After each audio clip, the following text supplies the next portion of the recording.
What's one solution mean? Massive capital cost savings. You build it once and reuse for many different purposes. Massive operational cost savings, because you're building it once and only reusing it in many different contexts. There's no ongoing cost of changes to business questions. We're catering for all the business questions up front, both known and unknown questions, because we're implementing the full scope of the data and all the business rules that operate on that data. And those business rules do not change unless that business changes. And it's fundamental business rules we're talking about. Guaranteed confidence in product data being the cornerstone to the strategic business direction. Now the business can go ahead and acquire many more retail and manufacturing enterprises. Because not only do they have a solution, which is a plug-and-play solution, they have the strategic direction already in place, even though there's still many more phases to go. The solution architecture that was developed is aligned to the business transformation program. It caters for transformation phases, including integration of the 8 newly acquired companies. It caters for business intelligence and data warehousing requirements. A single product master has been maintained throughout the phased implementation. The gold copy of the data is maintained from day one. We just extend it and add to it phase by phase by bringing in customer requirements, by bringing in supplier requirements, by bringing in location requirements. So if you like, the master data control system becomes the data hub for all your master data and some transactional data, like customer product price data, which varies by business according to whatever the business rules are, has been added to that product information architecture and customer information architecture, and is the next implementation in about 3 weeks' time. The solution architecture has been defined for each phase right up front. Previously they were defining it over the 2-year period, phase by phase, but they'd only implemented one phase and they hadn't defined the solution architecture for the next phase, which is due to be implemented in June of next year. Real-time cleanup of product data as a byproduct of the process, using our real-time data quality management utility, and incremental decommissioning of legacy applications. So this is the first phase, phase 1.2. So we missed phase 1.1. They've got to live with that. Hasn't met their requirements, and it's going to be, some aspects are going to be redeveloped, but independently of this rest of the transformation program. So we've got PRMS, which is now our product master, because we've brought in all of these other applications and restructured the data into PRMS. Phase 1.2 only deals with finished goods, so that data is being transformed to the product information architecture perspective. We call this initially product data conversion and migration database, which has been persisted based on the integrated product logical data model. These downstream applications, there is no change because PRMS feeds all of these things. It currently feeds the demand planning application. In red are the new interfaces. So product data conversion and migration will pass product data, finished goods product data across to the item master in the ERP application. There are 4 major modules that are being implemented as part of phase 1.2, and this data is being passed back from the ERP application. None of that data had been identified. Product price data, modified product price data, obsolete items. None of that data had been identified as being required to be passed back to our master data control system. When that data is passed back and the matching is done from PRMS to the ERP application, then the finished goods are fed to the business intelligence application, which is based on exactly the same schema as the product data conversion and migration or master data control system. So that's phase 1.2. This product data conversion and migration is already in place, has been tested with live data, and is just running through at the moment, going through user acceptance testing. And we've put, guess what, we've put the BI tool on top of this, dimensioned it, and the business are playing with the data. creating their own views. We created a few basic reports and some basic analytics. They're going through and validating the data as we speak. The next phase, 1.3, which is going to be delivered in August of next year.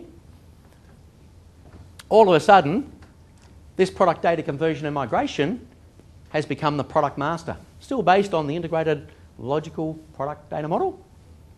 We now have set up an enterprise data management, that says EDM function. The enterprise data management function is the function that captures all the data. That's been put in place now. They're going through various training and the processes are being defined on what product master data is going to be captured by the enterprise data management function. For example, the SAP implementation is going to be decommissioned. So that's a one-off conversion and migration for the GFC products. PRMS is now going to be fed because it's no longer the product master. It's going to be fed all the data from the product master. Still feeding the downstream applications because it was too complex to feed them directly right up front. We migrate incrementally. And as you can see, there's different modules. The item master module is still the same, but these are different modules because we're now implementing all the manufacturing processes. And you can see all the red data flows coming back here are all the data, none of which were identified after 2 years of work to update the product master. But this is where the manufacturing applications, the manufacturing plants, actually do some modification and updating of the product data. Things such as in a bill of materials where you've got component products such as raw materials. Those raw materials, you run out of stocks. You've got to use an alternative or a substitute product. Only the manufacturing plant can make those decisions. But that needs to be fed back. So the bill of materials data and the product data is sent down here and the modified raw materials product is sent back. But have a look. It's sent to the item master, not the item master sends it back. Because the ERP application has another module that manages those particular items independently of the product master. It's fed initially, then it performs its updates, doesn't go back and update the item master. Violation of some basic data management principles there. Lack of sharing of data. None of these modules share the data. None of them. So that's the phase 1.3. Phase 1.4 is taking it to the next step where all products from this product master are maintained. All of these legacy applications have now been decommissioned except for PRMS because PRMS still feeds these downstream applications. But now the product master is still feeding these as it did. It's now feeding recipes to another manufacturing application called Ampler, which manages recipe data. And recipe data is quite different to other bill of materials because apparently if you take the same set of raw materials or ingredients and you cook it at different temperatures, you end up with a different outcome. And they need to know what those finished goods products are. Phase 2 deals with the acquired businesses. And that's due for implementation by December of next year. So some quite different businesses, meat businesses, seafood businesses, and their one-off conversion and migrations. The enterprise data management function has now taken over all product maintenance, including all the acquired companies. These are decommissioned, PRMS is decommissioned, II is decommissioned, PIC decommissioned, a much simpler architecture. The product master is now feeding all of these downstream applications. And it continues to feed JDE and Ampler and Demantra as it did in the previous phase. So what are some of the outcomes that we're talking about here? Okay, we understand the value of our enterprise data management approach to master data management and data warehousing business intelligence. The same solution applies to all data, not just master data.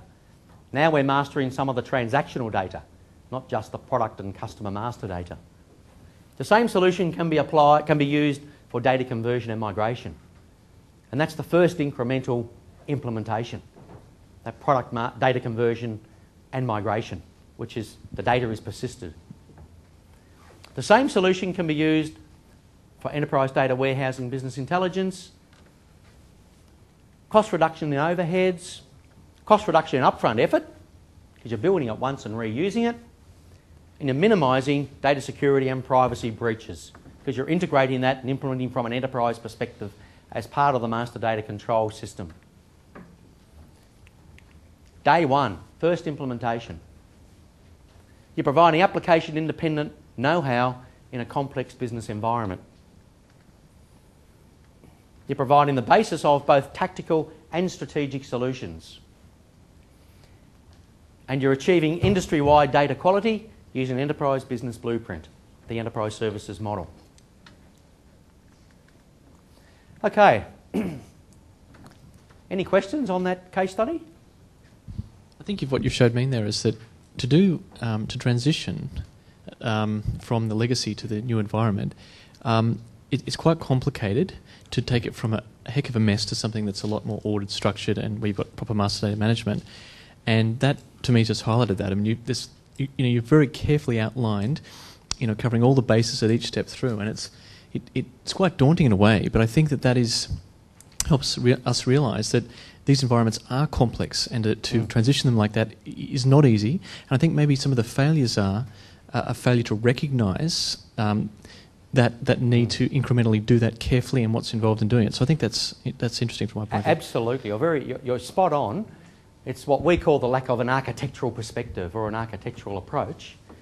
We're dealing with, and let's face it, retailing is not a complex business, not like telecommunications or utilities, right, which has highly complex business functions and requirements and massive volumes of data. Retailing is nowhere near that level of complexity. Manufacturing is more complex, but still nowhere near that level of complexity.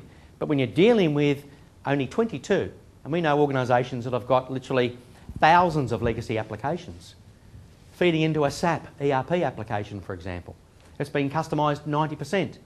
They are complex environments.